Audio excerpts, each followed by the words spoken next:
ॐ वर्णानामर्थसङ्घानां रसानां छन्दसामपि मङ्गलानां च कर्तारो वन्दे वाणी विनायकौ। धर्म प्रेमी सज्जनों, हमारे एक शुभचिंतक शिष्य ने प्रश्न किया कि गुरुजी, इस वर्ष जो 2025 में दिनांक 7/9/2025 रविवार को जो ग्रहण लगने वाला है, इसकी विस्तृत जानकारी देने की कृपा करें। तो ऐसा प्रश्न लिखा है, तो हम ये बताना चाहते हैं कि ऐसे तो हमने अपने हस्त से लिख करके जो हमारे शास्त्रों में पंचांगों कारों में जो लिखा है, उसके आधार पर हमने लिख के बता ही दिया है कि दिनांक 7/9/2025 को रविवार को रात्रि 9:57 से लेके और रात्रि 1:29 तक यह जो है चंद्र ग्रहण रहेगा। और इस चंद्र ग्रहण 11:01 तक इसकी जो चरम सीमा है वो रहेगी और 1:29 पर इसका जो है ये समाप्त हो जाएगा और 3 घंटे 29 मिनट यह पूरा ग्रहण रहेगा। यह 2025 में दिनांक 7/9/2025 को रविवार की रात्रि में ये ग्रहण लगेगा। अब समझने की बात यह है कि सूर्य ग्रहण का 12 घंटा पहले और चंद्र ग्रहण का 9 घंटा पहले सूतक लग जाता है। तो सूतक में क्या करना चाहिए और क्या नहीं करना चाहिए। सूतक में जैसे आप इष्ट मंत्रों का मानसिक जप कर सकते हैं, उंगली पर गुरु मंत्रों का जप कर सकते हैं, इष्ट मंत्रों का जप कर सकते हैं, भगवान का स्मरण कर सकते हैं और इस प्रकार से जो भी मंत्र आपको शुद्ध आते हों उनका स्मरण करें, भगवान का भजन करें, अपना काम करते रहें, भगवान का ध्यान करते रहें। लेकिन आप प्रातःकाल ही 12 बजे के पहले स्नान ध्यान करके भगवान का पूजन कर लें और पट को बंद कर दें। तुलसी पत्र तोड़ लें। तुलसी दल रविवार है तो बहुत से लोग विचार करते कि नहीं तोड़ें, तो शनिवार को ही रात में रख लें या कुशा, अगर कुशा है तो कुशा रख लें। और जो भी भोजन पाकशाला बनाएं, पाकशाला में रसोई में तो जो भोजन इकट्ठा आप जहाँ रखते हैं वहाँ पे आप अपना तुलसी जी और ये कुशा जो भी उपलब्ध हो आपको उसको रखें। और जब भी आप ये भोजन दें तो उसमें तुलसी पत्र डाल के प्रसाद माने भगवान को भाव करके और ही आप ग्रहण करेंगे तो आपको दोष नहीं रहेगा।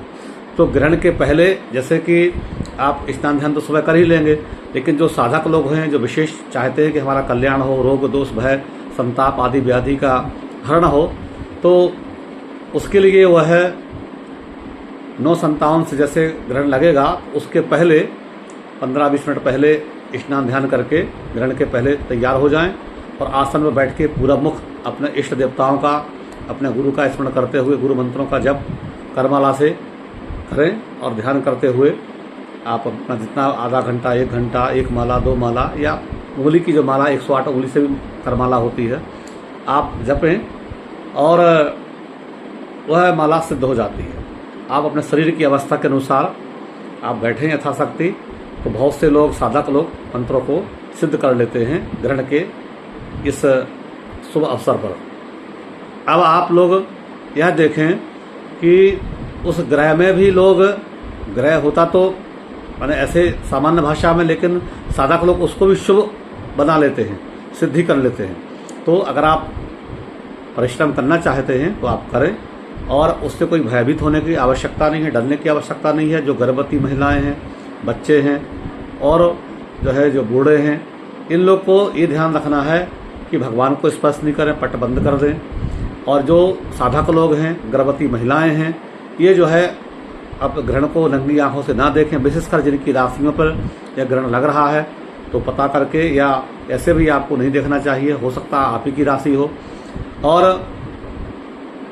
आप चूँकि ग्रहण रात में है तो आपको कहीं जाने की आवश्यकता नहीं, उस समय आप शयन में रहेंगे तो सोएं नहीं, आप जो है भगवान का ही चिंतन करें बैठ के। और यदि आप जो गर्भवती महिला हैं तो ऐसा माना जाता है कि वो भगवान का अगर चिंतन करेंगे तो अच्छा बच्चा उत्पन्न होगा, जो कि धर्म कर्म करने वाला, माता पिता का भक्त हो, यशस्वी बालक, धार्मिक बालक उत्पन्न होता है। तो इस तरह से आप इसको नियम को करेंगे। और ग्रहण जैसी समाप्ति हो जाए तो आपको स्नान करना चाहिए, वस्त्रों के सहित वस्त्रों को धो देना चाहिए यदि आप सुबह उठते हैं तो जल्दी आप और अन्य काम करने के पहले यही काम करें कि आप सबसे प्रथम अपना शौच करने के बाद, मुँह धोने के बाद कपड़े डाल दें पूरे धोने के लिए, और स्नान करके तभी आप फिर जो है कोई काम अपने घर में गंगा जल छिटवा दें, साफ़ सुथरा करके तभी भगवान को खेलों, फिर भगवान का पट खोलें। इसके बाद भगवान को गंगा जल से स्नान कराएं, भगवान का पूजन करें, पंचोपचार, षोडशोपचार, राजोपचार जो आपको श्रद्धा हो पूजन करें, यही आपको उसका फल प्राप्ति होगी। इन्हीं शब्दों के साथ भगवान के चरणों में नमन, कोटि बंदन। हर हर महादेव। श्री गया धाम की जय हो।